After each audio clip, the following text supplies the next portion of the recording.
Fala meus amigos, Léo Legossi que vos fala diretamente do Caticaju. Exatamente, hoje a gente veio aqui para fazer essa cobertura da segunda rodada do Campeonato Brasileiro Sub-20, onde o Atlético venceu o Cuiabá por 2-0. E aqui nesse vídeo eu vou contar um pouco dos detalhes da partida para vocês, tá bom? Antes de tudo, deixa o like, se inscreve e compartilha o vídeo aí para chegar no máximo de atleticanos e os atleticanos que também querem acompanhar a base do Furacão, né? O nosso furacãozinho, como alguns gostam de dizer. Agora, indo direto ao ponto, foi um jogo em que praticamente foi Atlético por 89 minutos de jogo, tá? O Cuiabá pouco ofereceu riscos ao Atlético e o Atlético dominou o jogo por completo, tá? Acredito que os únicos momentos em que o Cuiabá ofereceu risco para o Atlético foi no finalzinho do jogo, quando já estava 2-0, quando já não, a chance de acontecer uma virada já era muito grande, tá? Então, mas assim, foram riscos de bola na área, tá? Não foi, nossa, uma bola que o Cadu defendeu, uma bola que tiraram em cima da linha, não. Foram bolas alçadas da área em que nem chegaram a ser concluídas, tá? Não teve um cabeceio, não teve um chute, não. Foram bolas na área que talvez, se tivesse um atacante de melhor qualidade, que se movimentasse melhor, estivesse melhor posicionado, talvez ele pudesse concluir a jogada, mas nem por isso passou, tá? Agora falando um pouco sobre o Atlético, que é o que importa, é uma partida onde o Atlético ele faz uma partida defensivamente muito concreta, mas assim, muito concreta. Como eu acabei de falar sobre os riscos do Cuiabá, o Cuiabá não oferece riscos ao Atlético. O Atlético, a dupla de zaga, né? Eles jogaram com Fábio Lucas e Murilo. Uma partida excelente dos dois, tá? Excelente. Mas o Cuiabá, você acabou de falar. Exatamente. Então, assim, eles não erraram. Para falar que eles não erraram, teve apenas um pequeno erro do Murilo, que foi um passe que ele tenta.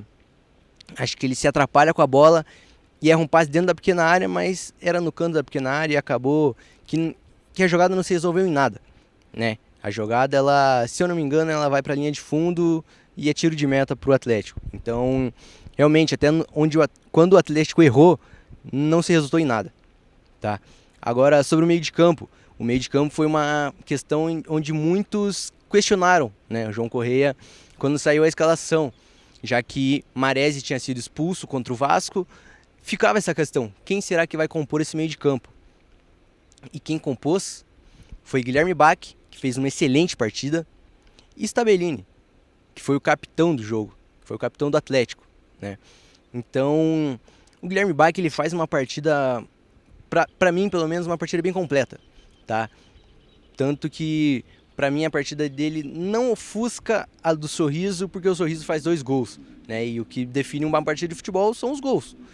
Mas uma partida em que o Atlético joga com 2 meio-campistas faltando, né? A gente sabe que no futebol muitas vezes escolhem atuar com 3 meio-campistas para dar essa força, né? Para não sofrerem defensivamente os outros 2 meio-campistas, né? Que geralmente são os volantes.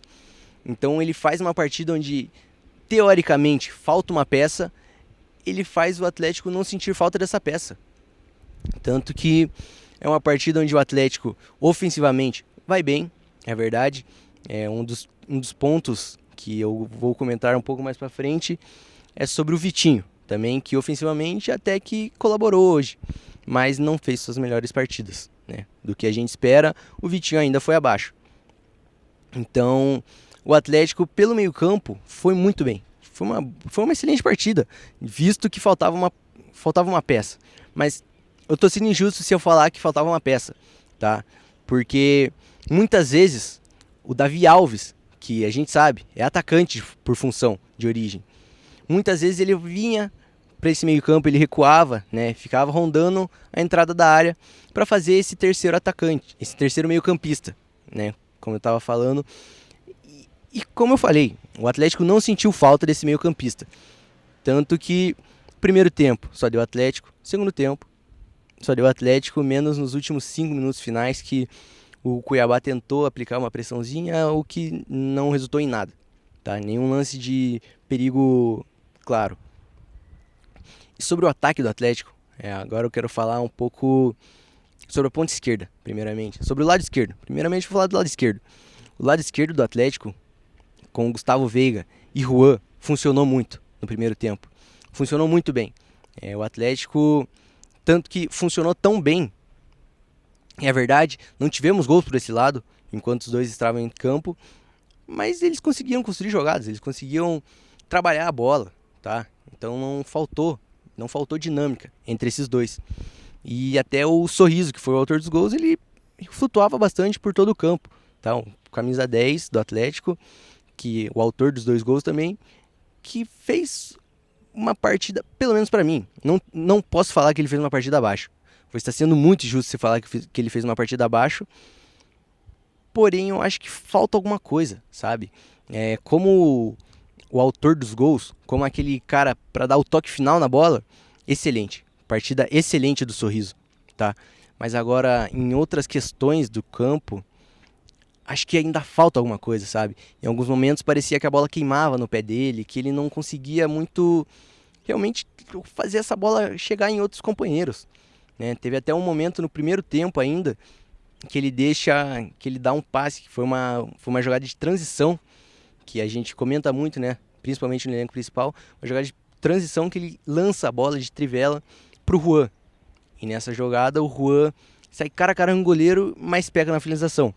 Acho que a bola vai até na trave e o Atlético deixa de marcar o primeiro gol. Naquele momento o jogo estava 0-0, né? Até por estar muito perto do campo, a gente vê a frustração de alguns jogadores, né? Mas a gente acabou vendo que não abalou pelo resto da partida.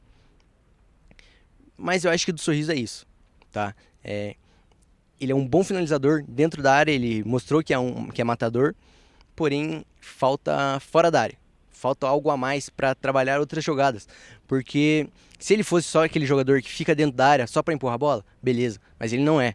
Ele é um jogador que ele transiciona, ele movimenta, ele passa por muitas partes do campo, né? Então falta esse algo a mais, já que a bola fica muitas vezes queimando no pé dele, né? E acho que até para encerrar esse comentário pós-jogo, que já está até um pouco longuinho, né? Já está quase em 10 minutos. O Atlético fez uma boa partida. Eu acho que o João Correia conseguiu lidar com essa falta do Maresi. Prometi, agora vou ter que falar também sobre o Vitinho. Até comentei no Arena segunda edição sobre isso, que o Vitinho muitas vezes estava sozinho pelo lado direito de campo, mas parecia que o time não sabia, sabe? Parecia que falta esse entrosamento, porque o João Correia, ele fica toda hora na beira de campo falando. Isso é muito bom, ele comunica com todos os jogadores e a todo momento ele falava: o Vitinho está sozinho, o Vitinho está sozinho. Mas não foram todas as vezes que a bola chegou nele. Óbvio, não dá para todas as bolas chegarem nele, mas em algum momento ia ter que chegar. E quando chegou no primeiro tempo, saíram as melhores jogadas Saíram as melhores jogadas do Atlético. Para mim, a melhor jogada foi do Juan, né? Que foi pelo lado esquerdo. Mas em números, em quantidade, as melhores jogadas foram pelo lado direito no primeiro tempo. E também outro ponto que eu gostaria de comentar é que os escanteios do Atlético são muito bem trabalhados.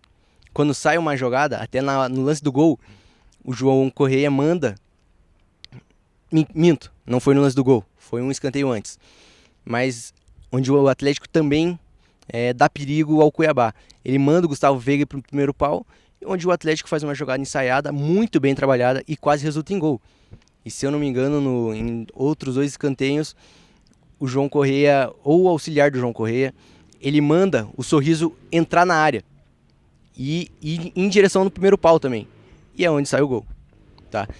A gente vive falando sobre as bolas paradas do Atlético no elenco principal, que é um problema, que o Atlético sofre muito com isso e que raramente a gente vê gols de bola parada do Atlético. Mas na base parece que está sendo muito melhor lapidado. Tá? Agora, o próximo confronto do Atlético é contra o Palmeiras nessa sexta-feira, dia 27.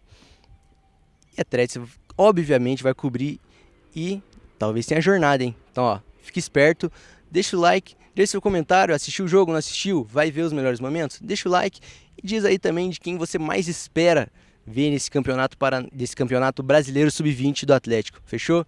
Valeu, muito obrigado.